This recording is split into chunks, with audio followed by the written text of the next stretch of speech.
اعوذ باللہ من الشیطان الرجیم بسم اللہ الرحمن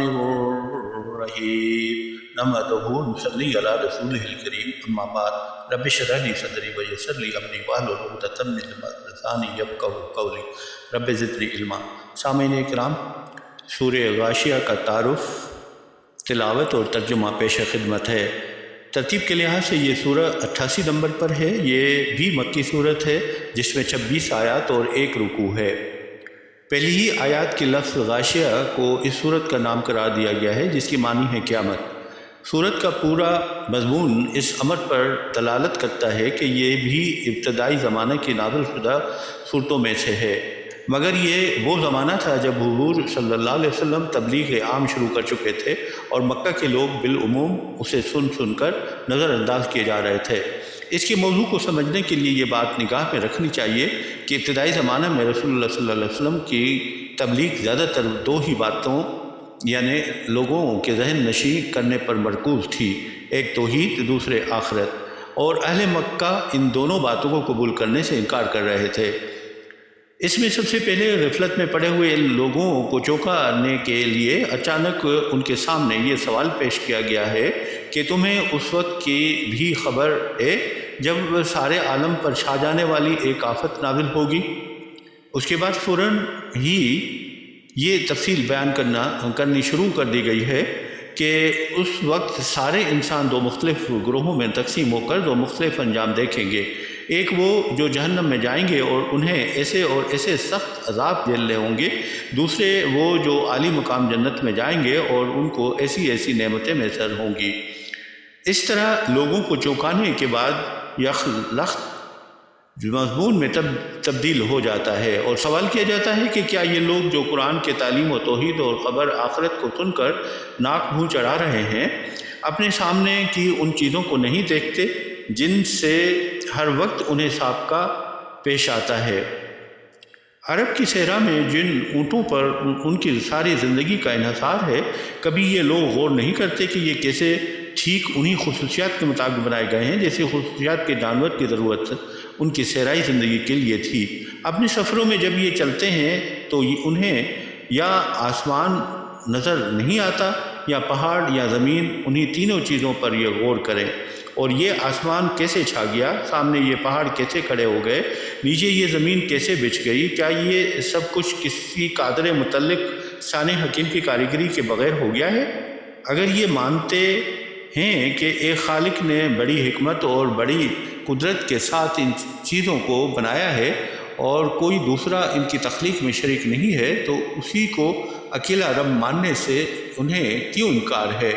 اور اگر یہ مانتے ہیں کہ وہ خدا یہ سب کچھ پیدا کرنے پر قادر تھا، تو آخر کس معقول دلیل سے انہیں یہ ماننے سے تعطل ہے کہ وہی خدا قیامت لانے پر بھی قادر ہے، انسانوں کو دوبارہ پیدا کرنے پر بھی قادر ہے، جنت اور دوزخ بنانے پر بھی قادر ہے؟ اس مختصر اور نہایت معقول استدلال سے بات سمجھانے کے بعد کفار کی طرف سے رخ پھیر کر نبی صلی اللہ علیہ وسلم کو مخاطب کیا جاتا ہے کہ آپ سے ارشاد ہوتا ہے کہ یہ لوگ نہیں مانتے تو نہ مانیں، تم ان پر جبار بنا کر تو مسلط کیے نہیں گئے ہو کہ زبردستی ان سے منوا کر ہی چھوڑو، تمہارا کام نصیحت کرنا ہے سو تم نصیحت کیے جاؤ، آخرکار انہیں آنا ہمارے ہی پاس ہے، اس وقت ہم ان سے پورا حساب لے لیں گے اور نہ ماننے والوں کو بھاری سزا دیں گے۔ اعوذ باللہ من الشیطان الرجیم، بسم اللہ الرحمن الرحیم۔ هل أتاك حديث الغاشية وجوه يومئذ خاشية عاملة ناصبة تسلى نارا حامية تسقى من عين آنية ليس لهم طعام إلا من ضريع لا يسمن ولا يغني من جوع وجوه يومئذ ناعمة لسعيها راضية في جنة عالية لا تسمع فيها لاغية فيها عين جارية فيها وأكواب موضوعة ونمارق مصفوفة وزرابي مبثوثة أفلا ينظرون إلى الإبل كيف خلقت وإلى السماء كيف رفعت وإلى الجبال كيف نصبت وإلى الأرض كيف سطحت فذكر إنما أنت مذكر لست عليهم بمسيطر إلا من تولى وكفر فيعذبه الله العذاب الأكبر إن إلينا إيابهم ثم إن علينا حسابهم. ترجمہ: کیا آپ کو چھا جانے والے قیامت کی خبر پہنچی ہے؟ اس دن کئی چہرے ذلیل ہوں گے، سخت محنت کرنے والے تھکے ماندے ہوں گے، دہکتی آگ میں داخل ہوں گے، انہیں گرم کھولتے چشمے کا پانی پلایا جائے گا، ان کا طعام صرف خاردار جھاڑیاں ہوگا جو نہ منہ موٹا کرے گا نہ بھوک مٹائے گا۔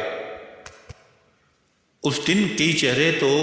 تر و تازہ ہوں گے، اپنی کوشش پر خوش ہوں گے، بہشت بری میں ہوں گے، وہ اس میں کوئی بیہودہ بات نہ سنیں گے۔ اس میں ایک چشمہ جاری ہوگا، اس میں اونچے تخت ہوں گے اور جام رکھے ہوں گے، اور قطاروں میں گاؤ تکیے لگے ہوں گے اور عمدہ غالیچے بچھے ہوں گے۔ کیا وہ اونٹ کی طرف نہیں دیکھتے کہ وہ کیسے پیدا کیے گئے ہیں، اور آسمان کی طرف کہ کیسے بلند کیا گیا ہے، اور پہاڑوں کی طرف کہ کیسے گاڑے گئے ہیں، اور زمین کی طرف کہ کیسے بچھائی گئی ہے؟ چنانچہ آپ نصیحت کیجئے، آپ تو صرف نصیحت کرنے والے ہیں، آپ ان پر کوئی فوجدار نہیں، مگر جس نے منہ موڑا اور کفر کیا تو اسے اللہ بہت بڑا عذاب دے گا۔ بے شک ہماری ہی طرف ان کی واپسی ہے، پھر بے شک ان کا حساب لینا ہماری ہی ذمہ ہے۔